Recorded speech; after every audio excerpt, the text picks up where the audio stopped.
کیا ہے؟ ایمان ہے تو عمل درست ہونا چاہیے، ایمان ہے تو جہاد ہونا چاہیے، ایمان ہے تو جان اور مال کھپانی چاہیے۔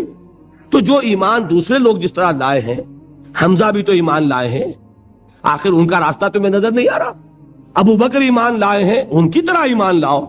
تو انہوں نے کیا کہا؟ انؤمن کما آمن السفہاء، کیا ہم اس طرح ایمان لائیں جیسے یہ بے وقوف لائے؟ سفیہ کا لفظ تو سبھی جانتے ہیں، یہ سفہاء کسے کہہ رہے ہیں؟ آپ نے پڑھا تو بہت مرتبہ ہوگا ان آیات کو، کبھی سوچا کس کو کہہ رہے ہیں؟ وہ ابو بکر کو کہہ رہے ہیں، وہ حمزہ کو کہہ رہے ہیں، وہ عمر کو کہہ رہے ہیں۔ ان کی تو مت ماری گئی، غر ہؤلاء دینہم، انہیں تو کوئی ہوش ہی نہیں۔ 2 مرتبہ حضرت ابو بکر نے وہ کام کیا ہے کہ ہر ورلڈلی وائڈ انسان یہ کہے گا کہ حماقت کی ہے، جس کے سامنے دنیا ہے۔ جب ہجرت کے لیے حضور تشریف لے جا رہے تھے، 40,000 درہم کا سرمایہ تھا، جبکہ حضرت ابو بکر ایمان لائے ہیں۔ مکے کے چوٹی کے تاجروں میں سے تھے، جو ملک تجار کہلاتے ہیں۔ لیکن اب وہ روپیہ کہاں خرچ ہوا؟ بلال کو خریدا، روپیہ دے کے خریدا یا ویسے خرید لیا؟ آزاد کر دیا۔ ابو فقی کو خریدا، آزاد کر دیا۔ 6 ہیں غلام اور کنیزیں محمد رسول اللہ پر ایمان لانے والے، جن کو ابو بکر نے اپنے پیسے سے خریدا اور آزاد کیا۔ یہ روپیہ تو پگھل رہا ہے نا اب، جو تھوڑی بہت پونجی رہ گئی ہے۔ تو جب حضرت حضور ہجرت کے لیے تشریف لے جا رہے، وہ ساری پونجی اپنے ساتھ لے گئے، گھر والوں کو چھوڑ کر گئے۔ بوڑھا باپ اندھا ابو قحافہ، بعد میں وہ بھی ایمان لے آئے۔ اور یہ ابو بکر ہے کہ جن کی 3 نسلیں ایک وقت میں موجود تھی مسلمانوں کی۔ ابو قحافہ مومن، ابو بکر مومن، اور ابو بکر کی اولاد مومن، عائشہ، اسما اور ابو بکر اور عبد الرحمن ابن ابی بکر۔ یہ کون ہیں؟ تو 3 نسلیں جس کی بیک وقت رہی ہیں ایمان میں، وہ شاذ لوگ ہیں، ان میں ابو بکر ہیں۔ لیکن یہ کہ اس وقت تک ابو قحافہ ایمان نہیں لائے تھے، والد نابینا تھے، تو والد ہے، بیٹیاں ہیں، حضرت عائشہ، حضرت اسما حضرت رضی اللہ تعالی عنہما، بیوی ہے، کچھ نہیں چھوڑ کے گئے، ایک پیسہ۔ جب باپ کو معلوم ہوا بیٹا چلا گیا محمد کے ساتھ صلی اللہ علیہ وسلم، سخت غصے میں ہے، پیچ و تاب میں ہے۔ اب ہمارا کون والی وارث ہوگا؟ کون ہے ہماری خبر گیری کرنے والا؟ بیٹیوں سے پوتیوں سے اپنے پوچھتے کچھ چھوڑ کے بھی گیا کہ نہیں؟ ان کا ہاں ابا جان۔ کیا کیا انہوں نے؟ کبھی پڑھے ہیں واقعات؟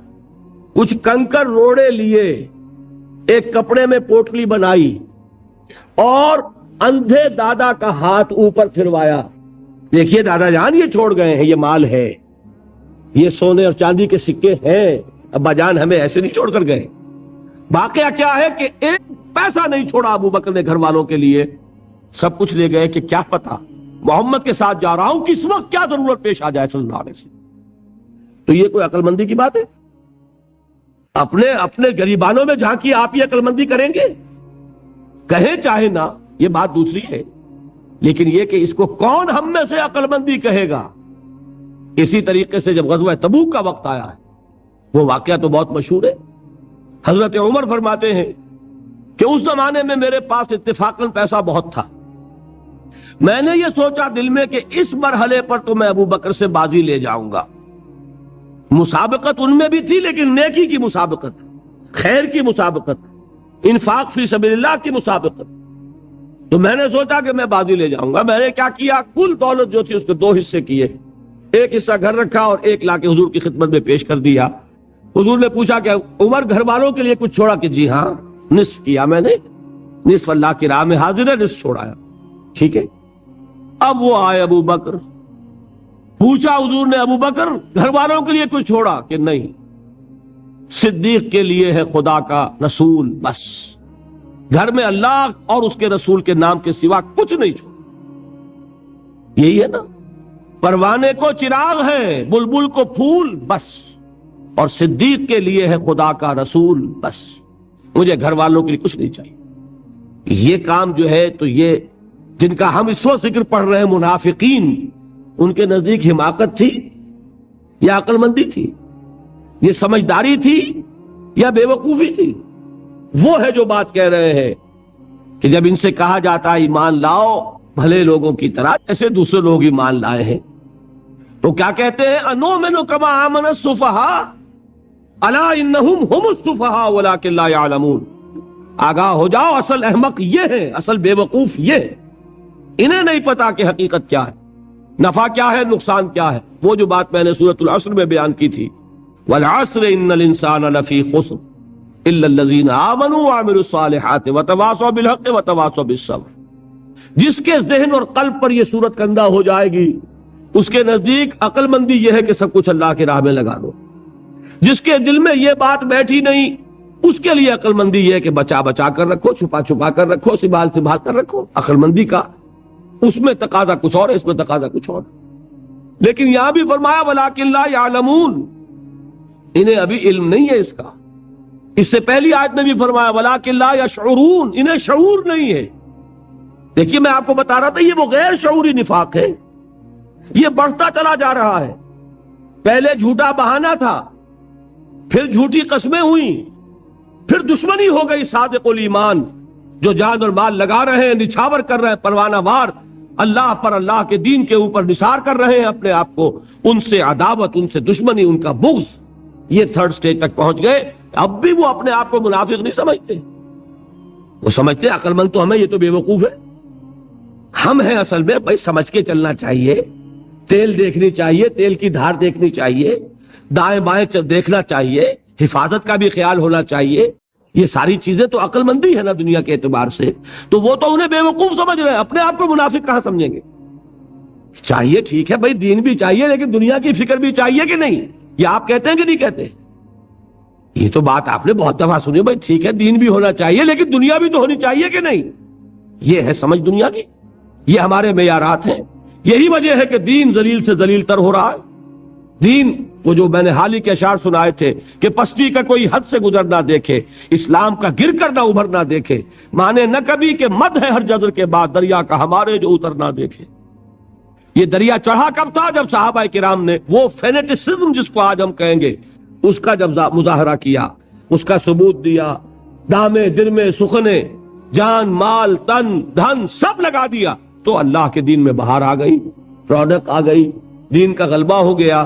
اور جب ہم اپنے سمجھ کر رکھیں گے تو ظاہر بات ہے کہ اس کا تو پھر جو حشر ہوگا وہ وہی۔ دین میں کمزوری، ہماری دنیا جو ہے پھل رہی ہے، پھول رہی ہے، دین جو ہے وہ کمزور ہوتا چلا جا رہا ہے۔ یہ ہے تھرڈ سٹیج اس نفاق کی، کہ جس کے بعد اب کوئی امکان واپسی کا نہیں ہوگا۔ یہ غیر شعوری نفاق، جان لیجئے کہ یہ نہیں ہے کہ ماضی ہی ماضی میں تھا، اب اس کا کوئی امکان نہیں، یہ نہ سمجھیے۔ اب بھی یہ نفاق جو ہے، یہ میں بتا دوں آپ کو، ایک عام آدمی ہے، دین کا تقاضا ہی سامنے نہیں ہے، اسے پتہ ہی اتنا ہے کہ اللہ کے دین کا تقاضا ہے نماز روزہ، وہ نماز روزہ کر رہا ہے، اس پر نفاق کا حملہ نہیں ہوگا۔ اس کو آپ کہہ دیں کہ اس کی سمجھ کم ہے، اس کا شعور کم ہے، اسے پتہ نہیں ہے، دین کے تقاضوں سے واقف نہیں ہے، وہ بچا ہوا ہے، وہ محفوظ ہے۔ وہ جو میں نے آپ سے کہا تھا پرسوں، اور ایک صاحب نے جواب دیا مجھے بعد میں کہ آج آپ نے جو بات کہی ہے تو کل لوگ کم آئیں گے، آپ نے ڈرا دیا کہ یہ جو تقاضے دین کے سامنے آ رہے ہیں تو اس سے ذمہ داری بڑھ رہی ہے۔ اب جس نے سمجھ لیا ہے پھر پیچھے رہے، وہ نفاق کے خطرے میں ہے۔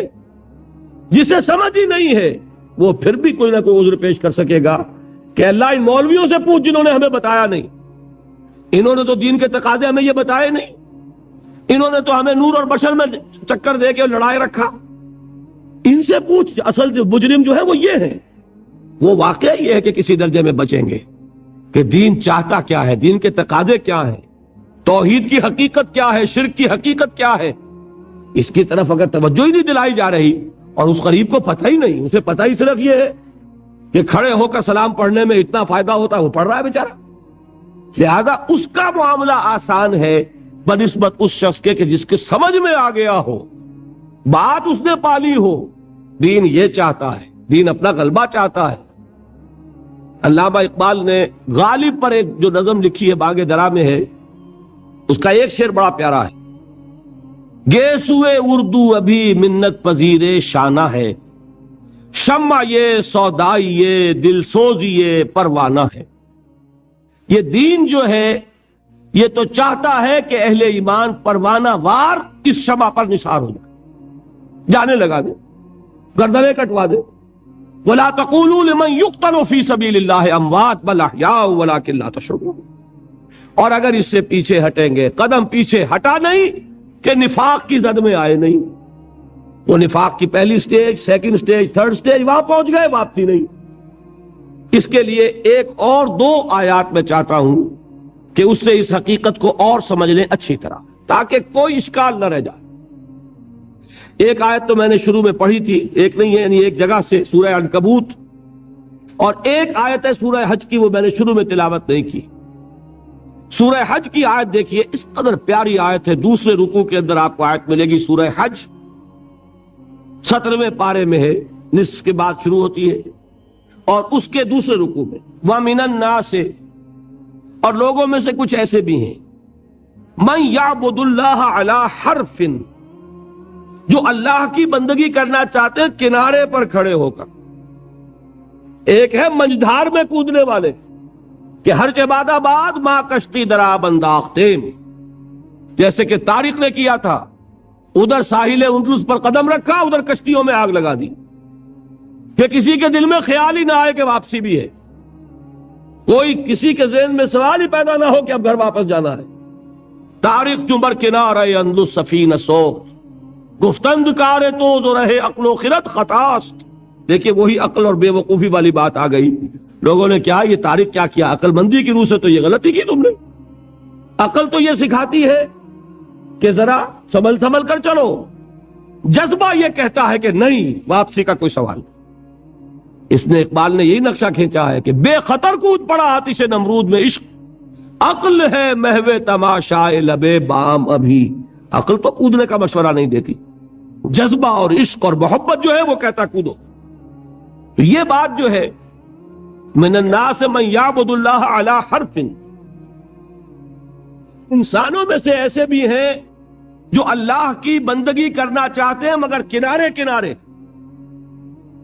فَإِنْ أَصَابَهُ الْخَيْرُ اطْمَأَنَّ بِهِ، اگر خیر رہے، خیریت رہے، مال بھی ملے، کوئی خطرہ بھی نہ ہو، نقصان بھی نہ ہو، مطمئن رہتا ہے۔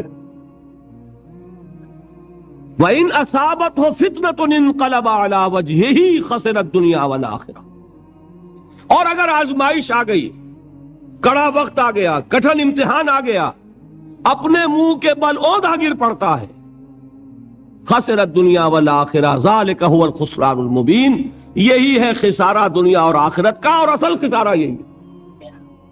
بات سمجھ میں آئی؟ وہی اقبال کا شعر، تو چھپا چھپا کے نہ رکھ اسے، یا تو بچا بچا کے نہ رکھ اسے، تیرا آئینہ ہے وہ آئینہ کہ شکستہ ہو تو عزیز تر ہے نگاہ آئینہ ساز۔ اب سورہ عنکبوت کی آیات سنیے، وہ میں نے تلاوت کی تھی شروع میں۔ وَمِنَ النَّاسِ مَن يَقُولُ آمَنَّا بِاللَّهِ، لوگوں میں سے ایسے بھی ہیں جو کہہ تو دیتے ہیں کہ ہم ایمان لائے اللہ پر۔ چشم تصور سے دیکھیے، بلال کی جگہ فرض کیجئے کوئی کمزور سا آدمی ہوتا، دل میں یقین، کہہ تو اس نے بھی دیا شوق میں آ کر اشہد ان لا الہ الا اللہ واشہد ان محمد رسول اللہ، اور اب جو شروع ہوئی پٹائی تو گھبرا گیا۔ یہ تصور کر سکتے ہیں نا؟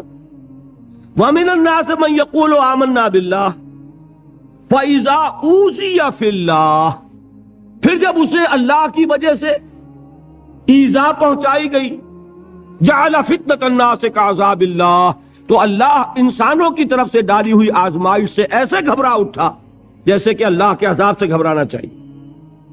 ہمت جواب دے گئی، پاؤں کانپ رہے ہیں، معافی مانگ کے نکلتے ہیں کہ نہیں جیلوں سے واپس، جوش میں آ گئے کسی تحریک میں، اس وقت تو چلے گئے، اور چند دنوں کے بعد وہ جوش نشہ تو حرن ہوا، اور اب معافیاں لکھ لکھ کے باہر آ رہے ہیں۔ یہ ہمارے یہاں ہوتا رہا۔ تو یہ جو نقشہ ہے اس کو کھینچ کر کہا قرآن نے، وَلَئِن جَاءَ نَصْرٌ مِّن رَبِّكَ، اور اے نبی اگر آپ کے رب کی طرف سے مدد آ جائے، فتح حاصل ہو جائے، مال غنیمت ہو، تو یہ آ کے کھڑے ہو جائیں گے، لَيَقُولُنَّ إِنَّا كُنَّا مَعَكُمْ، تو یہ لازماً کہیں گے کہ ہم بھی آپ کے ساتھ تھے، ہمارا بھی حصہ ملنا چاہیے۔ ہم بھی تو، جسے کہتے ہیں نا ہماری عام کہاوت میں، لڑائی کے وقت سب سے پیچھے، بھاگنے کا موقع ہو تو سب سے آگے، اور اگر مال غنیمت کی تقسیم ہے تو آگے کھڑے ہو گئے۔ کہ ہم بھی تھے اس وقت، وہ بچ بچ کر کہیں کونوں خطروں میں کھڑے ہیں، جان فروشی سرفروشی کے لیے تیار نہیں، لیکن وَلَئِن جَاءَ نَصْرٌ مِّن رَبِّكَ، اگر تیرے رب کی طرف سے مدد آ گئی، لَيَقُولُنَّ إِنَّا كُنَّا مَعَكُمْ، وہ لازماً کہیں گے کہ ہم بھی تو آپ کے ساتھ ہی تھے۔ أَوَلَيْسَ اللَّهُ بِأَعْلَمَ بِمَا فِي صُدُورِ الْعَالَمِينَ، تو کیا اللہ تعالیٰ کو خوب معلوم نہیں ہے کہ لوگوں کے سینوں کے اندر کیا ہے؟ وَلَيَعْلَمَنَّ اللَّهُ الَّذِينَ آمَنُوا وَلَيَعْلَمَنَّ الْمُنَافِقِينَ، اور اللہ تو کھول کر رکھ دے گا کہ کون ہے حقیقی مومن اور کون ہے منافق۔ یہ ہے منافقانہ کردار، یہ ہے کہ جس کا پورا جینیسس کس طرح وہ وجود میں آتا ہے قرآن نے کھول دیا۔ یہ نفاق ہے جس کا ذکر آپ کو سورہ نساء میں ملے گا، یہ نفاق ہے جس کا ذکر آپ کو سورہ توبہ میں ملے گا، یہ نفاق ہے جس کا ذکر آپ کو سورہ احزاب میں ملے گا، یہ نفاق ہے جس کے موضوع پر جامع ترین سورت قرآن مجید کی سورہ منافقون ہے، جس کا نام ہی ہے سورہ منافقون، جو 11 آیات پر مشتمل۔ غیر شعوری نفاق کی ایک قسم یہ ہے، اور یہ جیسا کہ میں نے عرض کیا اس کا سارا تعلق ایک انقلابی تحریک کے ساتھ ہوگا۔ تحریک نہیں ہے تو اس کا کوئی سوال نہیں، لیکن جب کوئی انقلابی تحریک، اسلام ایک انقلابی تحریک کی شکل میں غلبے کی جد و جہد کی صورت میں جب آگے بڑھے گا تو یہ کیفیات جیسے پہلے پیدا ہوئی آج بھی پیدا ہوں گی، کہ کچھ کم ہمت لوگ آ تو جائیں گے ساتھ لیکن پھر ساتھ چل نہیں سکیں گے۔ جب چل نہیں سکیں گے تو اگر تو وہ اعتراف کرتے رہیں اور استغفار کرتے رہیں تو منافق نہیں کہلائیں گے، صرف کمزور لوگ۔ کمزور بھی اللہ نے پیدا کیے ہیں اور مضبوط بھی اللہ نے پیدا کیے، لیکن جہاں جھوٹا بہانا شروع کیا نفاق شروع، جہاں جھوٹی قسمیں کھائیں وہ دوسری منزل، دوسری سٹیج، اور جہاں ان سچے صادق الایمان ان لوگوں کے خلاف دل میں بغض پیدا ہوا کہ یہ ان کی وجہ سے ہم رسوا ہو رہے ہیں، ان پاگلوں کی وجہ سے، بے وقوفوں کی وجہ سے ہماری رسوائی ہو رہی ہے، اب یہ وہ تھرڈ سٹیج ہے جس سے کہ واپسی کا امکان ہی نہیں۔ ہم العدو فاحذرهم قاتلهم اللہ انا یؤفکون، اے نبی یہی اصل دشمن ہے، ان کو پہچانیے، ان سے بچیے، اللہ ان کو ختم کرے، قتل کرے۔ یہ کہاں سے لوٹ گئے؟ دیکھیے کیسی پیاری بات کہی، 2-4 ہاتھ جب کے لبے بام رہ گئے، کتنی بڑی بدنصیبی۔ ہم میں سے کتنوں کے اندر دل میں حسرت پیدا ہوتی ہوگی، کاش ہمیں حضور کا زمانہ نصیب ہوتا۔ ان بدبختوں کو حضور کا زمانہ نصیب ہوا، ان بدبختوں کو موقع ملا کہ حضور کے ساتھ ہو کر اگر دین کی سربلندی کے لیے جانے دیتے، کیا رتبہ ہوتا ان کا؟ تصور کر سکتے ہیں آپ؟ کیا رتبہ ہوتا، کیا مقام ہوتا، کس چیز سے محروم رہ گئے اور کتنے دن جی لیے ہوں گے۔ موت تو آنی ہی تھی، زندگی تو ہمیشہ کی شے نہیں ہے، مال بھی آنا جانا ہے، دولت آنی جانی ہے، کب تک رہے گی پاس؟ وہ رہے گی تو تم نہیں رہو گے، تمہیں جانا ہے چھوڑ کر سب کچھ، قبر میں داخل ہو جانا ہے، اور کیا پتا کل وارنٹ آ جائے، کچھ پتا نہیں، کیا پتا ہم میں سے کوئی یہاں سے نکلے اور گھر پہنچنا نصیب نہ ہو، درمیان میں ایکسیڈنٹ ہو جائے، کس کے پاس گارنٹی ہے؟ لیکن اتنی شے کے لیے کتنا بڑا رتبہ چھوڑا، فرمایا انا یؤفکون، یہ کہاں سے الٹا لیے گئے۔ 2-4 قسمت کی خوبی دیکھیے، ٹوٹی کہاں کمند، 2-4 ہاتھ جب کے لبے بام رہ گئے۔ اچھا یہ جان لیجئے وہ مواقع آج بھی ہیں، دین آج بھی مظلوم ہے کہ نہیں، مغلوب ہے کہ نہیں، وہ معاملہ اب بھی ہے۔ فضائے بدر پیدا کر، فرشتے تیری نصرت کو اتر سکتے ہیں گردوں سے قطار اندر قطار، اب بھی وہ تو مقابلہ ہے، ستیزہ کار رہا ہے ازل سے تا امروز، چراغ مصطفی سے شرار بولہبی، یہ تو قیامت تک کشمکش رہے گی۔ دین تو پکار رہا ہے، کہاں ہے میرے وہ جانثار جو میرے لیے اپنے آپ کو ڈیووٹ کر دیں، اب میرے لیے اپنے آپ کو وقف کریں، میرے لیے اپنی توانائیاں، اپنی قوتیں، اپنی صلاحیتیں، اپنے اوقات لگائیں۔ اور جب ہم اس لبیک نہیں کہتے پیچھے ہٹتے ہیں، ایک تو وہ ہے جن کے سامنے یہ خیال آیا ہی نہ ہو، میں کہوں گا وہ پھر بھی کسی درجے میں اس حفاظت میں ہے، جن کے سامنے بات آ گئی ہو اور پھر وہ وہیں کے وہیں رہ جائے، جان لیجئے وہ ہیں جو اصل نفاق کی زد، یہ غیر شعوری نفاق، انہیں پتا نہیں چلے گا کہ میں منافق ہوں، ولکن لا یشعرون ولکن لا یعلمون، انہیں پتا نہیں چلے گا، لیکن در حقیقت یہ کیفیت انہیں رفتہ رفتہ تدریجاً بدترین نفاق تک پہنچا دے گی۔ اب ایک اور نفاق ہے، اس کا میں ذکر کرنا چاہتا ہوں. وہ نفاق سورہ توبہ میں اس کا ذکر ہے، میں نے وہ آیات پڑھی تھی. وَمِنْهُمْ مَنْ عَاهَدَ اللَّهُ، ان میں سے ایسے لوگ بھی ہیں جنہوں نے اللہ سے ایک عہد کیا تھا. کیا عہد کیا تھا؟ توجہ سے سنیے، اس کا بڑا تعلق ہے ہماری قومی زندگی سے اس وقت. انہوں نے ایک عہد کیا تھا، لَإِنْ آتَانَا مِنْ فَضْلِهِ، اگر اللہ ہمیں اپنے فضل سے عطا فرمائے گا، دولت دے گا، غنی کر دے گا، صاحب ثروت بنا دے گا، لَنَصَّدَّقَنَّ وَلَنَكُونَنَّ مِنَ الصَّالِحِينَ، ہم صدقہ کریں گے، خیرات کریں گے، اللہ کی راہ میں لگا دیں گے، کھپا دیں گے، بڑے نیک اور سچے اور حقیقی مومن اور مسلم بن جائیں گے. سمجھ میں آ گئی؟ فَلَمَّا آتَاهُم مِّن فَضْلِهِ، جب اللہ نے عطا فرما دیا انہیں اپنے فضل میں سے، غنی کر دیا، اب کیا ہوا؟ بخیلوا بہ، اب انہوں نے بخل کیا، سینت سینت کر رکھ رہے ہیں. الذی جمع مالا وعددہ، اب وہ حساب ہی لگاتے رہتے ہیں، بیلنس شیٹیں جو ہیں ان کی وہی اسی پہ ساری توجہ لگی ہوئی ہے.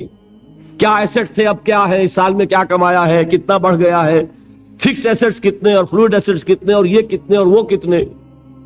اب جو وعدہ کیا تھا ان کی بات کر رہے ہیں، وہ وعدہ بھول گئے. فلما آتاہم من فضلہ بخلوا بہ،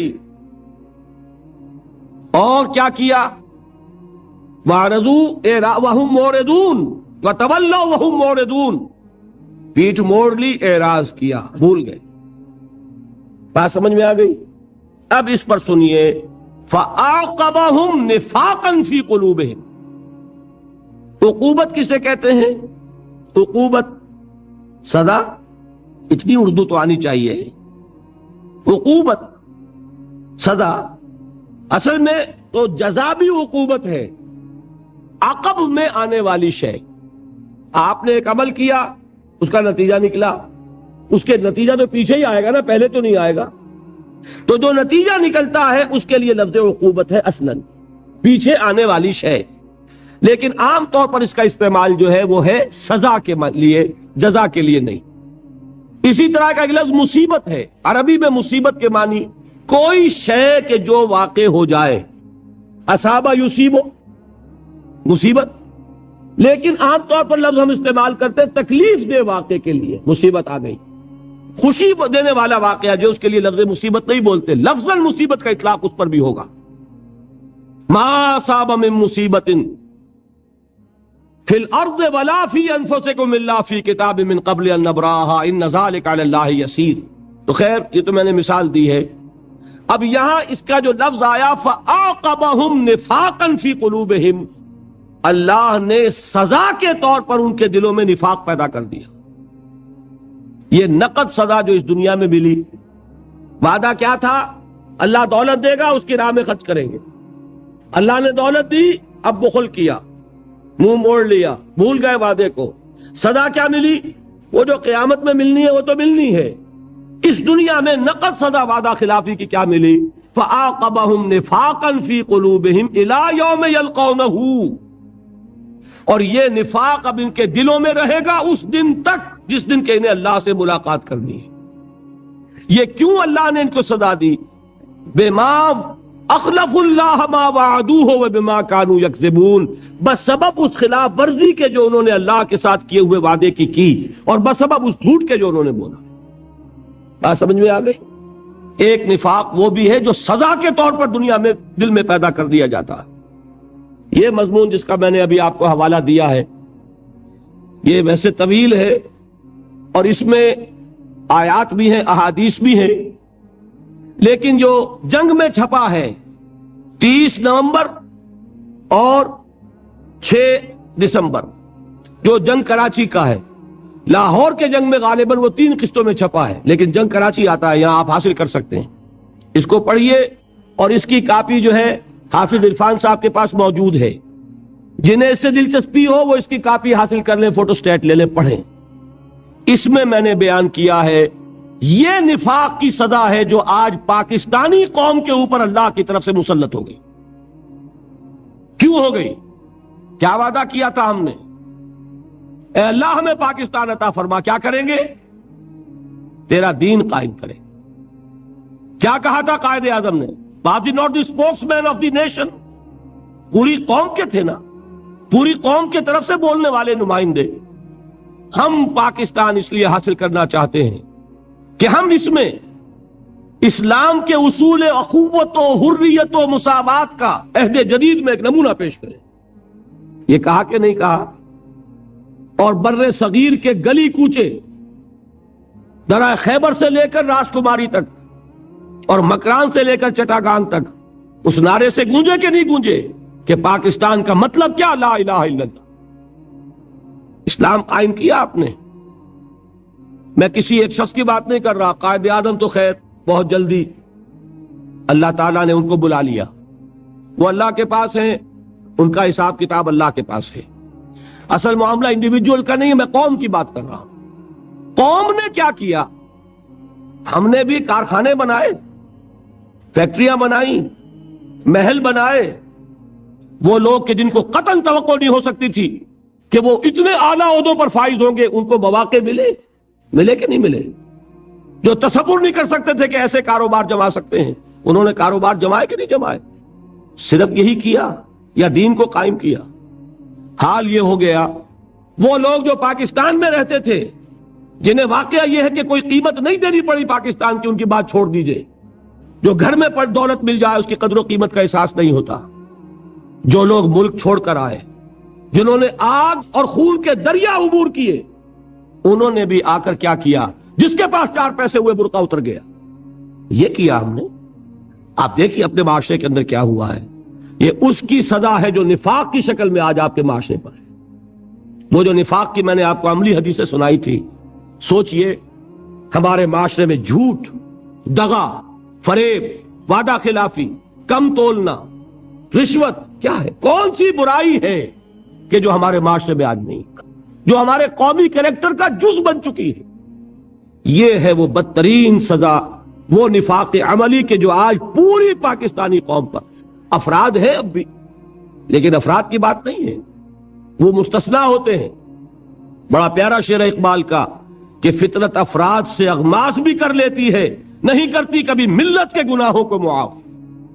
افراد کے ساتھ نرم معاملہ ہو سکتا ہے، لیکن کلیکٹیو ایک جرم، وعدہ خلافی، میں سمجھتا ہوں کہ تاریخ میں شاید اتنی بڑی اجتماعی وعدہ خلافی نہ کی ہو کسی قوم نے. کہ ہم نے ملک مانگا صرف کس لیے؟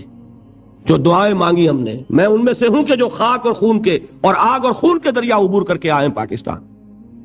میں نے اور میرے گھر والوں نے 170 میل کا سفر 20 دن میں کیا ہے. حصار سے سلیمان کی ہیڈ ورکس تک 1 لاکھ کا پیدل قافلہ 20 دن میں پہنچا.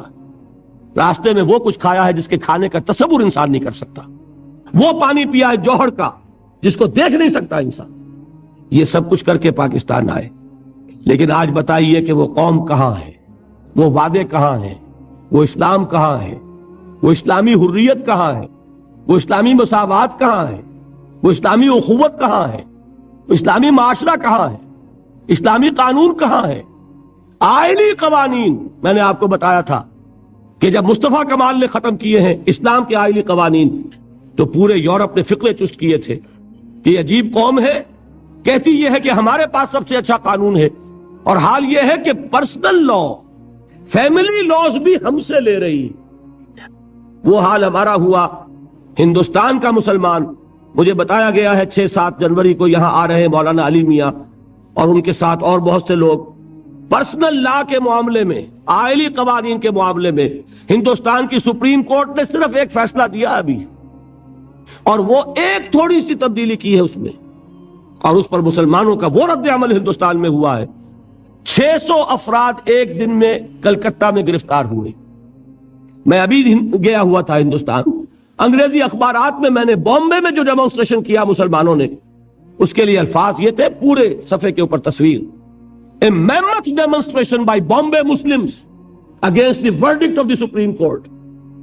پٹنہ میں جلوس نکلا ہے، فائرنگ ہوئی ہے، 17 آدمی جو ہے اس میں زخمی ہوئے ہیں. کتنے بعد میں ان میں سے شہید ہو گئے مجھے معلوم نہیں. یہ حال کس بات پر ہے کہ آئلی قانون میں تھوڑی سی ترمیم کی گئی، اور وہ آئلی قوانین صدر ایوب اس نے اپنے عہد میں اپنے اختیار خصوصی کو بروکار لاتے ہوئے ایک آرڈیننس کی شکل میں نافذ کر دی، جن کے بارے میں علماء کرام کا متفقہ فیصلہ یہ تھا کہ اسلامی قانون میں ترمیم کی گئی ہے اور یہ غیر اسلامی ترامیم ہے، اور وہی آج تک ہمارے ملک میں نافذ ہے۔ اور کیا نافذ ہوگا؟ ہم نے پرسنل لا کے اندر جو ہے ترمیم کی، جو انگریز کو جرت نہیں ہوئی ہمارے آئلی قانون کے اندر ترمیم کرنے کی۔ یہ ہے وہ معاملہ جو ہم نے اختیار کیا ہے، اور آپ یہاں آرام سے ہیں، اپنے دھندے کر رہے ہیں، پیسے بنا رہے ہیں، پیسے بھیج رہے ہیں، مال و اسباب بھیج رہے ہیں، اور میں آپ کو بتانا چاہتا ہوں، یہ مضمون پڑھ لیجئے گا، بڑے شدید خطرے میں ہیں ہم عذاب خدا بندی کے۔ وہ عذاب کا ایک کوڑا ہم پر پڑا، کیوں پڑا؟ اس روز چونکہ ایک ہمارے بنگالی بھائی، بنگالی مسلمان سے میں زیادہ تفصیل میں نہیں گیا، جو صدارت فرما رہے تھے، یہ کوڑا کیوں ہماری پیٹھ پر پڑا؟ کیا اللہ ظالم ہے؟ وہ ملک جو بنا تھا سن 47 میں، وہ ملک تو آج نہیں ہے، وہ تو پاکستان دیٹ واز، وہ بنگلہ دیش کی شکل اختیار کر چکا ہے۔ میں نے عرض کیا تھا پہلے دن کہ اگر علیحدہ ہو جاتے تب بھی ایک بات تھی صدمے کی، لیکن انہوں نے نام اپنا بدل دیا، گویا کہ اس تحریک مسلم لیگ سے لا تعلقی اختیار کی۔ یہ دوہرا صدمہ ہے ہمارے لیے، ورنہ وہ علیحدہ ہو جاتے۔ 2 کوریا موجود ہے، 2 ویتنام موجود ہے، 2 یمن موجود ہیں اسی پیننسولا میں، جزیرہ نما عرب میں، 2 جرمنی موجود ہیں انگلینڈ یورپ میں، کون سا بر اعظم ہے جس میں نہیں ہے؟ 2 پاکستان ہو سکتا ہے چاہے لیتا، لیکن در حقیقت 1 لاکھ ہمارا کڑیل جوان ہندوؤں کی قید میں۔ کہاں لے جایا گیا؟ مدھیہ پردیش۔ یہ سینٹرل انڈیا کے prison camps, concentration camps, officers and jawans اس قوم کے جس نے 1000 برس تک حکومت کی تھی، اور اندرا گاندھی نے کہا we have avenged our 1000 years defeat. Didn't she say it? آپ سوچئے، تاریخ اپنے آپ کو دوہرا سکتی ہے۔ کیا اس کے بعد ہمارا طرز عمل درست ہو گیا؟ تو پھر قرآن تو کہتا ہے عسیٰ ربکم ان یرحمکم، تمہارا رب تم پر رحم کرنے کے لیے تیار ہے، لیکن وَإِنْ عُدْتُمْ عُدْنَا، اگر تم دوبارہ وہی کچھ کرو گے تو ہم پھر وہی کچھ کریں گے۔ مجھے تو یہ وعید نظر آ رہی ہے۔ اچھی طرح سمجھ لیجئے، اس ملک کے اندر اگر ہم نے اپنی کوتاہی کی تلافی نہ کی، یہ صرف مذہبی واز نہیں ہے جو میں کہنے یہاں آیا ہوں، میں آپ کو جھنجھوڑنے آیا ہوں۔ زندگی میں پھر یہ موقع آتا یا نہیں آتا اللہ جانتا ہے، میری اپنی زندگی ہے یا نہیں ہے کس کو معلوم۔ زندگی ہو امکان نہ رہے، اس کے بھی 100 شکلیں ہو سکتی ہیں۔ میں نہیں چاہتا کہ کوئی بھی بات چھپا کر آپ سے رکھوں۔ بہت خطرے میں ہے ہمارا ملک اس وقت، تیری بربادیوں کے مشورے ہیں آسمانوں میں، لیکن یہ کہ یہ سب کچھ سزا ہے کس بات کی؟ وعدہ خلافی۔ تم نے اسلام کے لیے ملک لیا، بر صغیر کے ٹکڑے کروائے، آرٹیفیشل ڈویژن ہوئی ہے، یہ تقسیم فطری نہیں ہے، دریا بانٹ دیے۔ کہہ رہے ہیں کہ سرحدی گاندھی کہ پنجابیوں نے تو اپنے حصے کے دریا بیچ دیے تھے، یہ سندھ تو ہمارا ہے جس کے اوپر کہ اب انہوں نے اپنی آنکھیں جو ہے جبائی ہوئی ہیں۔ کیسے کیسے فتنے آپ کے گھر میں پروان چڑھ رہے ہیں، لیکن یہ کیوں ہے؟ میں نے اس روز بھی عرض کیا تھا، اسلام اگر آتا یہ کیوس نہ ہوتا، یہ بددلی نہ ہوتی، جذبہ اور ابھرتا اور آگے آتا، اور یکجہتی پیدا ہوتی، اخوت پیدا ہوتی۔ لیکن اسلام کا نظام جس کو کہ عام آدمی کہے کہ ہاں یہ اسلام ہے، واقعتاً اس میں وہ برکات ہیں کہ جو خلافت راشدہ میں پیدا ہوئی تھی، وہ اگر ہو جائیں تو یہ ملک بچتا ہے، نہ صرف بچتا ہے، اللہ تعالی ہماری توبہ کو قبول فرما لے تو یہ ہو سکتا ہے کہ پوری دنیا میں اسلامی انقلاب کے لیے پیش خیمہ بن جائے، اور اس کا امکان ہے۔ وہ مضمون بھی میرا چھپ چکا ہے جنگ میں، جو پچھلا جو جمعہ گزرا ہے اس میں چند ذاتی وضاحتوں کے عنوان سے وہ مضمون چھپا ہے کہ میں اب بھی جہاں ایک طرف یہ خطرات دیکھ رہا ہوں، شدید ترین خطرات جن کی کہ میں نے نشاندہی اس میں کی تھی، وہاں یہ کہ جب بھی حساب کتاب جوڑتا ہوں نظر آتا ہے اللہ کا بڑا فضل و کرم تھا کہ اس نے ہمیں یہ ملک عطا فرمایا، اور اس نے معجزانہ طریقے پر اس کی حفاظت بھی کی۔ 65 میں معجزہ ہوا تھا کہ نہیں؟ غور کیجئے۔ لیکن اللہ کی رسی دراز تو ہوتی ہے ایک حد تک، اس وقت اس نے معجزے سے بچایا اور 71 میں 2 ٹکڑے کر دیے۔ کیوں؟ 25 برس بیت چکے تھے ہماری نافرمانی اور وعدہ خلافی کو، ایک کوارٹر آف اے سینچری۔ آپ کہیں گے 24 برس ہوئے تھے، 24 برس شمسی مساوی ہیں 25 برس قمری کے۔ قمری حساب سے پورے 25 برس ہو چکے تھے جبکہ یہ سن 71 کا ڈیبیکل ہوا ہے. اس وقت جبکہ کوارٹر سینچری گزر چکی تھی ہماری وعدہ خلافی پر. اس کے بعد پھر 14 برس بیت چکے، 15واں سال جا رہا ہے. اللہ بہتر جانتا ہے توفیق ہوتی ہے کہ نہیں ہوتی، لیکن میں اس وقت صرف حقیقت نفاق کے موضوع پر تقریر کر رہا ہوں. یہ نفاق ہے. میں نے حدیثیں سنائی تھی، وہ لے جائیے کرائیٹیرین. نفاق کی 3 علامتیں: جب جو بولے جھوٹ بولے، وعدہ کرے خلاف ورزی کرے، امانت رکھوائی جائے. امانت صرف پیسے کی نہیں ہوتی، امانت اختیارات کی بھی ہوتی ہے. آپ کا افسر بیٹھا ہوا اس کے پاس اختیارات ہیں، وہ امانت داری سے استعمال کر رہا ہے یا جانبداری سے کر رہا ہے؟ کنبرہ پروری کر رہا ہے یا یہ کہ حقدار کو اس کا حق دے رہا ہے؟ یہی تو خیانت ہے اور کیا ہے. ایک شخص ہے جس کے پاس کوئی پولیٹیکل آفس ہے، کوئی وزیر اعلیٰ ہے، کوئی کچھ ہے، کیا وہ امانت داری کے ساتھ اپنے فرائض سر انجام دے رہا ہے؟ اس کو دیکھ لیجئے. حضور نے تو فرمایا المستشار مؤتمن، جس سے مشورہ مانگا جاتا ہے اس کے پاس بھی امانت رکھوائی جاتی ہے. آپ سوچئے، آپ نے فرمایا ان المجالس بالامانات، ایک مجلس میں بیٹھے ہیں اس کا راز امانت ہے. یہ نہیں کہ دوسری مجلس میں گئے تو اس کی باتیں کھول دی. یہ خیانت ہم میں سے کون نہیں کر رہا؟ یہ جو ہمارا کردار کا جز بن چکا ہے، یہ در حقیقت میرے نزدیک وہ سزا ہے. فَعَاقَبَهُمْ نِفَاقًا فِي قُلُوبِهِمْ إِلَى يَوْمِ يَلْقَوْنَهُ بِمَا أَخْلَفُوا اللَّهَ مَا وَعَدُوهُ وَبِمَا كَانُوا يَكْسِبُونَ. بسبب اس خلاف ورزی کے، اس وعدے کے کہ جو انہوں نے اللہ سے کیا تھا، اور بسبب ان کے جھوٹ کے، ان کے دلوں میں اللہ تعالیٰ نے اب نفاق ڈال دیا ہے. یہ ہے اس کسی کو شعور ہے اس نفاق کا؟ یہ ہے وہ غیر شعوری نفاق جس کی زد میں ہم میں سے ہر شخص ہے انڈیویجولی بھی، اور جس کی زد میں اس وقت پوری مسلمان قوم. میں بقیہ دنیا کے مسلمانوں کے بارے میں یہ نہیں کہہ رہا. کوئی ملک اسلام کے نام پر نہیں بنا. ملک پہلے سے موجود تھا، آزاد ہو گیا. پاکستان تو موجود نہیں تھا پہلے. واحد ملک ہے پوری دنیا میں جو اسلام کے نام پر اثر نو بنا ہے. لہذا وہاں وعدہ خلافی جو ہوگی اس کی سزا بہت سخت ہوگی. آپ حضرات کو اپنی جگہ پر ہر شخص کو سوچنا چاہیے ہم کہاں کھڑے ہیں، کیا کر رہے ہیں، حالات کدھر جا رہے ہیں. اور جس کو بھی دلچسپی ہو وہ یہ مضمون حاصل کرے، کاپیاں کرا لیجیے، پڑھیے. ویسے یہ ہے کہ جنوری کے میثاق میں انشاءاللہ تعالیٰ یہ چھپ بھی جائے گا. بہرحال میں نے نفاق کے بارے میں جو کچھ میرے مطالعے کا حاصل ہے، غور و فکر کا، قرآن سے احادیث سے، نفاق کا انجام آپ کو بتا دیا، نفاق کی حقیقت بتا دی، نفاق کی قسمیں بتا دی. اس کو اعتقادی نفاق کہہ لیں اور عملی نفاق کہہ لیں، یا شعوری اور ارادی نفاق، اور غیر شعوری اور غیر ارادی نفاق. تو غیر ارادی نفاق کے قرآن مجید سے جو 2 قسمیں سمجھ میں آئی وہ میں نے آپ کے سامنے رکھ دی. اس سے اللہ تعالی ہمیں اپنی پناہ میں رکھے. ایک حصہ اس موضوع کا رہ گیا ہے لیکن میں اب اس وقت گفتگو ختم کروں گا، اس لیے کہ وعدہ یہی کیا تھا کہ 2 گھنٹے سے زیادہ تقریر نہیں ہوگی اور پھر سوالات کے میں کچھ جوابات دینے کی کوشش کروں گا. ایک حصہ رہ گیا ہے، وہ ایمان کے موضوع کا بھی ایک سوال رہتا ہے ابھی. تو انشاءاللہ تعالی میں کوشش کروں گا کہ آخری دن میں یہ جو بھی حصے رہ گئے ہیں جن کا مجھے احساس ہو جائے گا انہیں جمع کرنے کی کوشش کروں. وہ یہ ہے کہ اگر نفاق کے مرض سے بچنا ہو تو کیا کریں، اور اگر انسان اپنے گریبان میں جھانکے، دل کو ٹٹولے اور محسوس ہو کہ نفاق ہے تو کیا کرنا چاہیے. یعنی یہ کہ میڈیکل اصطلاح میں پریونشن کیا ہے، تحفظ کیا ہے. Prevention is better than cure. پہلا تو طریقہ یہی ہوتا ہے ہمیشہ آج کے دور میں کہ مرض کو ہو نہیں مت دو. تو نفاق سے بچنے کا راستہ کیا ہے؟ نمبر 1، اور اگر خدا نہ خواستہ یہ چھوت لگ گئی ہو، انفیکشن ہو گئی ہے، تو کون سا اینٹی بائیوٹک ہے اس کا، اس کے لیے پھر علاج کون سا ہے. ان دونوں چیزوں کا جواب میں دوں گا اس ایمان کے ساتھ شامل کر کے. میں نے بتایا تھا کل آپ کو کہ ایک سوال ایک صاحب نے کیا تھا اور میں نے محسوس کیا کہ اس کا جواب میرے ذمے ہے کہ وہ ایمان حقیقی کہاں سے ملتا ہے، اس کا طریقہ کیا ہے.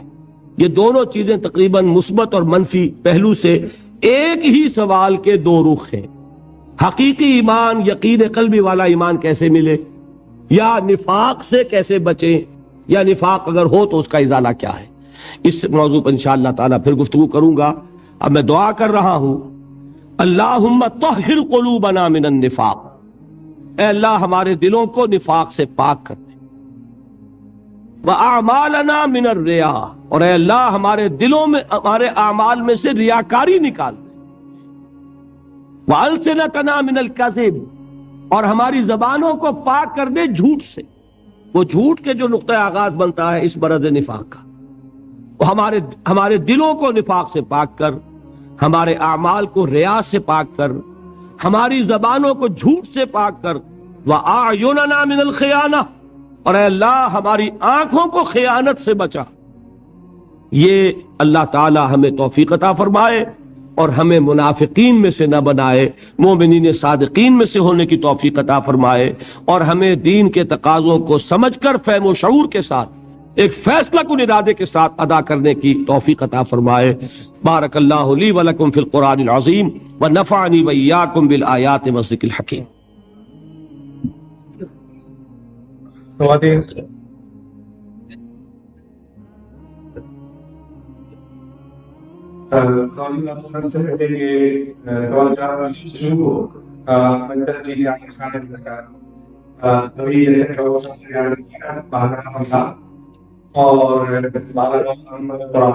یہ جو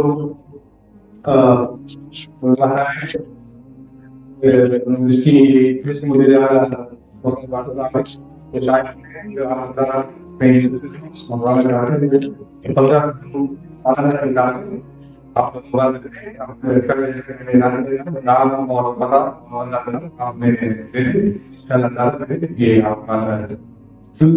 دونوں پرچوں کے تو 30 ہو جائے،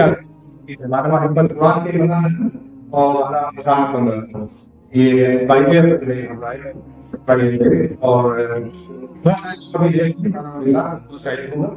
کہ وہ بدر آپ کا ہو گیا۔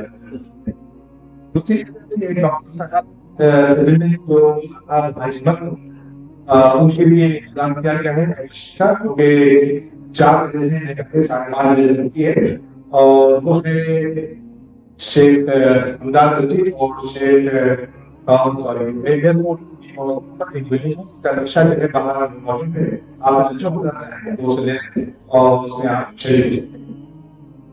ایک اور اعلان ہے جو کہ پہلے بھی آپ کو بتایا جا چکا ہے، جناب جانسن ہوٹل ہے جو کہ مسمار ہو چکے ہیں، جناب فاروق ہے، وہ 22 دسمبر کو بہت سے بعد 8 دسمبر اس پر سفیر پڑھائی کریں گے، جس کا عنوان ہوگا اسلام امریکہ۔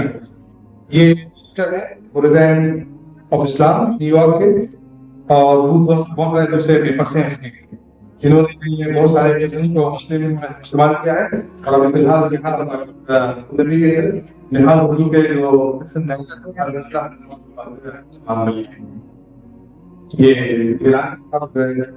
یہ سوالات ہیں، میں ایک بار کہوں گا وہ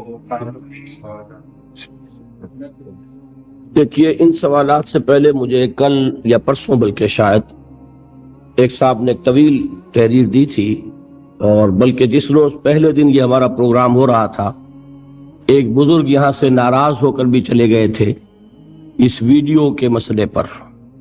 تصویر کا مسئلہ چونکہ ہمارے ہاں بڑا ایک حساس قسم کا مسئلہ ہے، تو میں چاہتا ہوں کہ اس کے ضمن میں پہلے اپنی بات پوری طرح آپ کو بتا دوں۔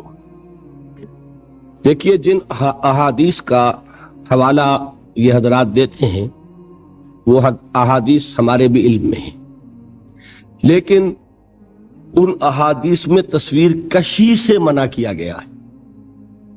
جس وقت یہ حضور نے حکم دیا ہے اس وقت ہاتھ سے تصویر بنتی تھی، لہذا اس کے بارے میں تو یہ فیصلہ کن ہے کہ وہ حرام ہے، ہاتھ سے جاندار شے کی تصویر بنانا۔ حدیث میں یہ الفاظ بھی آتے ہیں کہ قیامت کے دن کہا جائے گا اب اس میں جان بھی ڈالو۔ تم نے گویا کہ اللہ تعالیٰ کی نقل کی کہ تم نے جاندار چیز بنائی تو اللہ نے تو جان ڈالی تھی، اب جان ڈالو اس کے اندر جان۔ تو ہاتھ سے جب آدمی کوئی چیز بناتا ہے تو ایک تخلیق ہے اس کی جو وہ خود اپنے ہاتھ سے بنا رہا ہے۔ کیمرہ اس وقت نہیں تھا، عکس ہے یہ، اس وقت نہیں تھا، لہذا اس کا 100% اطلاق ایک دم اس پر کر دینا وہ بات درست نہیں ہوگی۔ سوچنا پڑے گا کہ آیا اس پر بھی اس کا اطلاق ہوتا ہے یا نہیں۔ حدیث صحیح اور حدیث کا اطلاق ہاتھ سے بنائے جانے والے مجسمے ہو یہ اسکلپچر جو ہوتا ہے، بت بنائے جاتے ہیں، مجسمے، اور ہاتھ سے بنائی جانے والی جانداروں کی تصاویر پر 100% ہو جائے گا۔ اب جب کیمرے کا ایجاد ہوا ہے تو پھر علماء کو اجتہاد کرنا پڑا کہ آیا انہی احادیث کا اطلاق اس پر بھی ہوگا یا نہیں۔ اس میں دیکھیے بر صغیر پاک و ہند کے علماء کا عام معاملہ یہ رہا ہے کہ وہ بہت محتاط رہے۔ تقویٰ کا اصول یہ ہے کہ جہاں ذرا بھی شک ہو وہاں سے بچو، یہ صحیح ہے۔ ان کا طرز عمل تو یہ ہے، مثال کے طور پر لاؤڈ سپیکر ایجاد ہوا تو فتویٰ یہ تھا کہ نہ اس پر اذان ہو سکتی ہے، نہ اس پر خطبہ دیا جا سکتا ہے، نئی چیز تھی، پتہ نہیں یہ اس کی اپنی آواز ہوتی ہے یا کوئی اور آواز بنتی ہے۔ سائنس تو ظاہر بات ہے کہ ہمارے علماء نے تو نہیں پڑھی تھی، لہذا ایک فتویٰ آپ کے علم میں ہوگا کہ لاؤڈ سپیکر پر نہ اذان جائز، نہ لاؤڈ سپیکر پر نماز جائز، نہ لاؤڈ سپیکر پر خطبہ جائز۔ لیکن آخر اس کے بعد کیا ہوا؟ آج ہیں کچھ علماء کہیں کہیں کوئی شاذ جو اب بھی اس پر عمل کر رہے ہیں، باقی یہ کہ خود ان سے نسبت رکھنے والے جنہوں نے وہ فتویٰ دیا تھا، آج ان کی مساجد میں اذانیں بھی ہو رہی ہیں، خطبے بھی ہو رہے ہیں، نمازیں بھی ہو رہی ہیں لاؤڈ سپیکر پر۔ یہ اللہ کی طرف سے ایک ایجاد ہے، اسے آپ استعمال نہیں کریں گے تو نقصان کس کا ہوگا؟ آپ بات پہنچا سکتے ہیں، 1 لاکھ کے مجمع کو پہنچا سکتے ہیں، تو کیوں نہ پہنچائے اس کے ذریعے سے۔ اسی طرح کا معاملہ ہے کیمرے کا۔ کیمرے کے تصویر کے بارے میں ہندوستان کے علماء کا یہی فتویٰ رہا کہ یہ بھی وہی تصویر ہے جس کو حضور نے حرام کیا۔ عالم عرب کے علماء کا فیصلہ یہ ہوا کہ نہیں، یہ وہ نہیں ہے، اس پر حضور کی اس فرمان کا اطلاق نہیں ہوگا، اور عالم عرب کے تقریباً تمام علماء جو ہیں وہ اس پر متفق ہیں کہ یہ کیمرے کا عکس جس میں انسان کی اپنی کسی کوشش کو کوئی دخل نہیں، وہ خود نہیں بنا رہا کچھ بھی، اس کے اوپر حضور کی اس حدیث کا اطلاق نہیں ہو۔ بات سمجھ میں آ گئی؟ اب علماء جو ہیں ہندوستان کے، وہ بھی یہ مانتے ہیں کہ جہاں تمدن کی ضرورت ہو جائز ہے، پاسپورٹ کے لیے جائز ہے، مجرموں کی شناخت کے لیے جائز ہے، میڈیکل ایجوکیشن کے لیے جائز ہے، ڈرائیونگ لائسنس کے لیے جائز ہے، یہ مانتے ہیں کہ نہیں؟ اس کو اب آپ یوں سمجھیے کہ میں اس میں یہ اضافہ کر رہا ہوں کہ یہ ہماری دنیاوی ضرورتیں ہیں، پاسپورٹ دنیاوی ضرورت ہے اور ڈرائیونگ لائسنس دنیاوی ضرورت ہے۔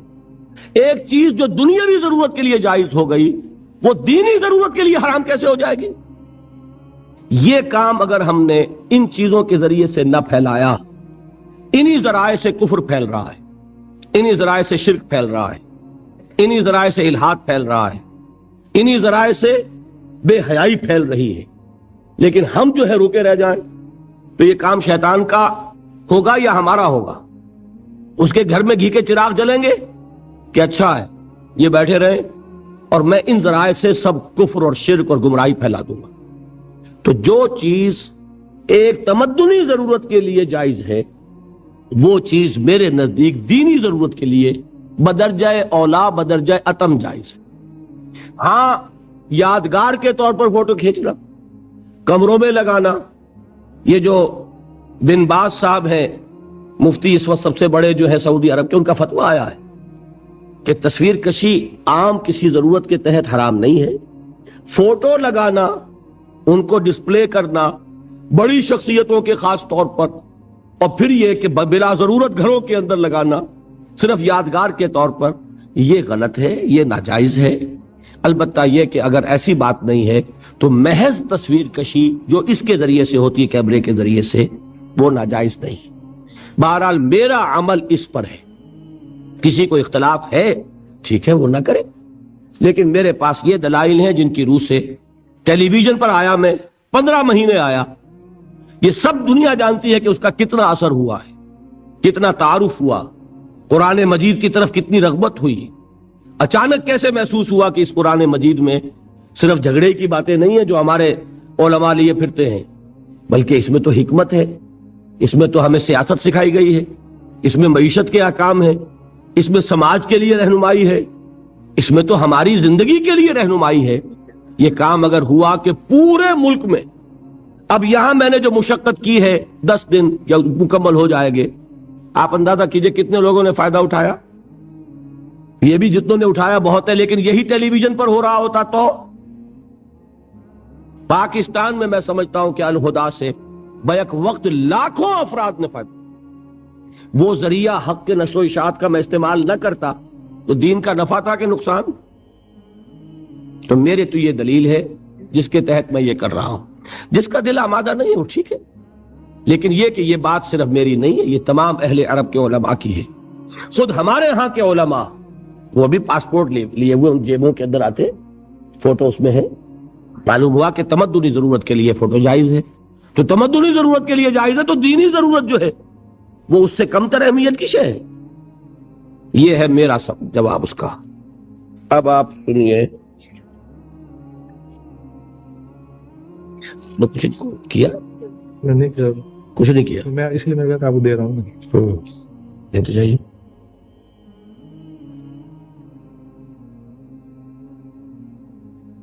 سطر کے بارے میں بتائیں کیا حکم ہے؟ تالاب میں اکٹھے نہانا ہاف نیکر پہن کر کیا جائز ہے؟ اور دوسری بات، ٹی وی پر جو کشتیاں دکھائی جاتی ہیں وہ بھی ہاف نیکر، اس کے بارے میں بتائیں. اگر سودی کھاتا بینک میں ختم کرا دیا جائے تو کیا رقم لے کر کسی دوسرے کو بطور مدد دے سکتے ہیں یا بینک ہی میں رہنے دیں؟ سیاست کا مقصد کیا ہے؟ کون سی سیاست جس کا آپ ذکر کر چکے ہیں؟ بھائی یہ ایک آدمی اتنا لمبا پرچہ سوالات لکھے گا تو پھر 3 گھنٹے چاہیے ایک پرچے کو حل کرنے کے لیے. قرآن کی آیت وسیلے کے بارے میں یہ آیت کا مفہوم کیا ہے؟ دیکھیے، ان میں سے جن باتوں کا میں جواب دے سکتا ہوں اس وقت وہ یہ ہے کہ سطر کا حکم واقعی ہم میں سے ہر شخص کو معلوم ہونا چاہیے. پہلے یہ کہ سطر کہتے کسے؟ سطر یہ ہے کہ جسم کے کچھ حصے ایسے ہیں جو شریعت کی روح سے ہر حال میں ڈھکے رہنے چاہیے، سوائے شوہر کے لیے بیوی، بیوی کے لیے شوہر. یہ تو چونکہ قرآن نے کہا ہن لباس لکم وانتم لباس لہن، ان کے لیے تو کوئی سطر نہیں ہے. لیکن دوسری رعایت کیا ہوگی کہ کوئی سرجن ہو، کوئی ڈاکٹر ہو، اس نے معائنہ کرنا ہو، کوئی ضرورت ہے، لیڈی سرجن نہیں مل رہی ہے تو مرد سرجن سے بھی سرجری کرائی جا سکتی ہے جان بچانے کے لیے. لیکن ان دو کے علاوہ کوئی شکل نہیں کہ جسم کا وہ حصہ کھلے. مرد کا کیا ہے؟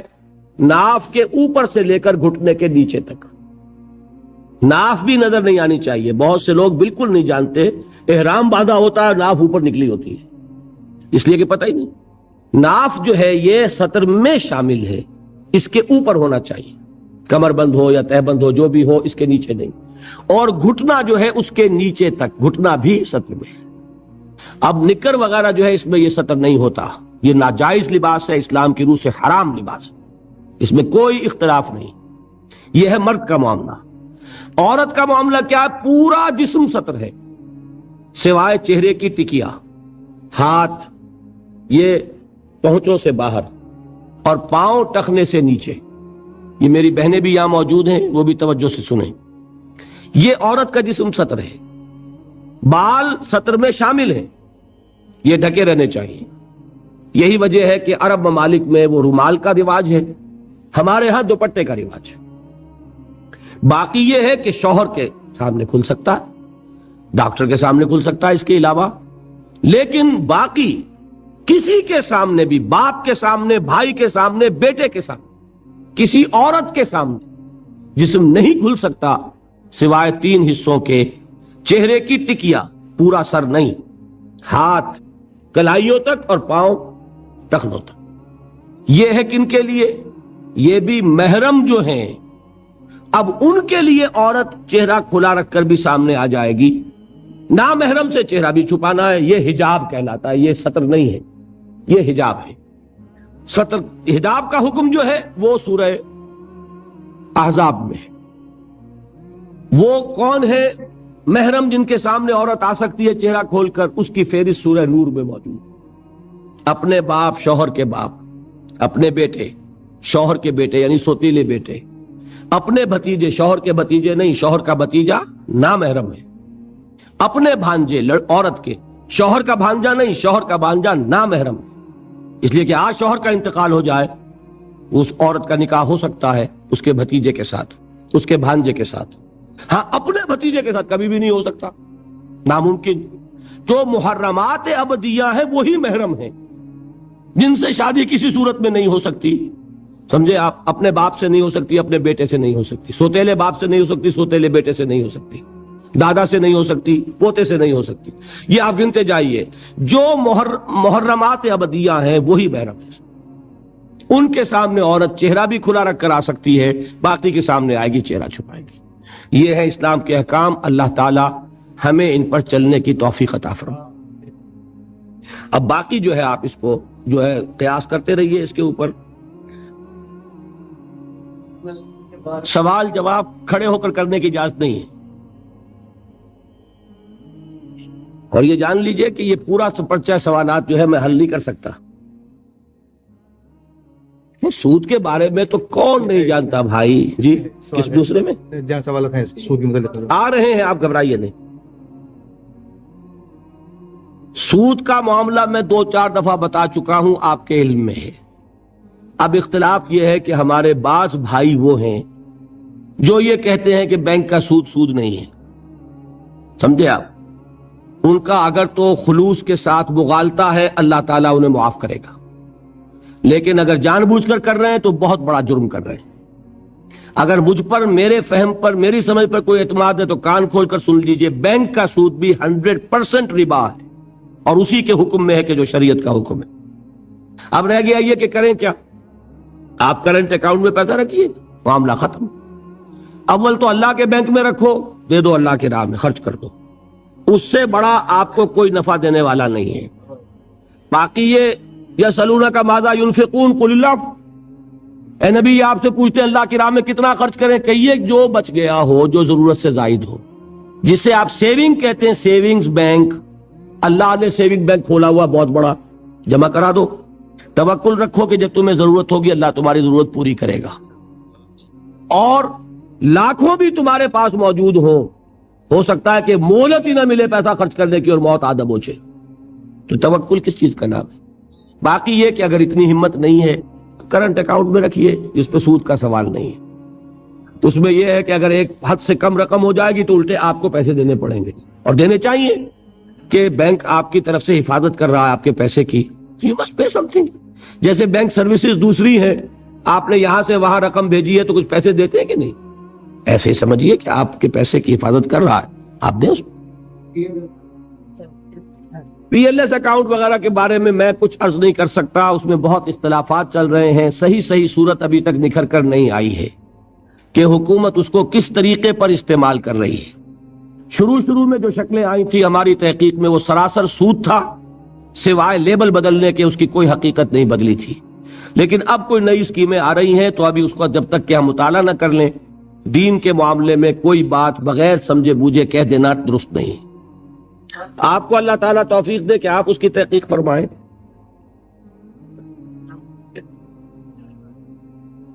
آپ نے ایمان کو 9 طرح سے واضح کیا. کیا یہ 9 کا ہندسہ قرآن یا حدیث میں ہے یا پہلے کسی عالم نے استعمال کیا یا آپ کی اپنی تحقیق؟ بھائی 9 کا ہندسہ میں نے کہاں استعمال کیا؟ 9 باب بنائے میں نے، 9 عنوانات بنائے، اس میں کوئی حکم تو میں نے نکال کے آپ کو نہیں بتایا. اب یہ تو جو بھی کوئی کتاب لکھتا ہے، کوئی مقالہ لکھتا ہے، اس کے پیرے بناتا ہے، عنوانات بناتا ہے، اس کا کوئی تعلق جو ہے وہ اس سے نہیں ہے. اخبار جنگ میں ایک عالم نے لکھا تھا کہ حضرت عمر کے زمانے میں جو لوگ اسلامی تعلیم درس قرآن وغیرہ دیتے تھے ان کو پیسے ملتے تھے. کیا یہ بات درست ہے؟ اب اخبار جنگ کی خبر جو ہے دوبارہ اسی جنگ سے پوچھ لیجئے، آپ دلیل مانگ لیجئے. تو یہاں کاہے کے لیے ان چیزوں کو چھیڑ رہے ہیں؟ میں نے آپ سے کتنی مرتبہ کہا تھا جو میری گفتگویں ہوئی ہیں ان سے متعلق جو سوالات ہیں ان کے میں جواب دوں، یا یہ کہ سب لوگوں سے متعلق اب یہ سطر کا معاملہ ایسا تھا. یہ ہر مسلمان عورت، ہر مسلمان مرد کا معاملہ ہے، اسے جاننا چاہیے. اگر نہ جاننے کی وجہ سے غلطی کر رہا ہے یا کر رہی ہے تو اللہ تعالیٰ اس کو توفیق دے کہ وہ اپنی اصلاح کرے. باقی یہ معاملات جو ہیں یہ آپ ان سے پوچھ سکتے ہیں. آپ نے فرمایا کہ ہمارے ہاں لوگوں کا قرآن کے متن پر بس نہیں چلتا مگر ترجمہ اور تفسیر بدل دیتے ہیں بقول اقبال. خود بدلتے نہیں، ایمان یا قرآن کو بدل دیتے. اس بات سے تو تمام ترجمے اور تفاسیر غلط یا مشکوک ہو گئیں. کیا آپ نے خود ترجمہ اور تفسیر مکمل کی ہے یا لکھ رہے ہیں؟ تو میرا ترجمہ تفسیر کیسے اس سے محفوظ ہو جائے گا؟ وہ تو یہ ہے کہ انسان بچائے، اللہ تعالیٰ بچائے، اپنی پناہ میں رکھے کہ ہم اپنی خواہشات کو دخل نہ دینے دیں، ورنہ یہ ہے کہ خواہش جب ہو جاتی ہے، وشفل تھنکنگ ہوتی ہے، انسان غلط راستے پہ پڑ جاتا ہے۔ باقی یہ میں آپ کو بتا دوں کہ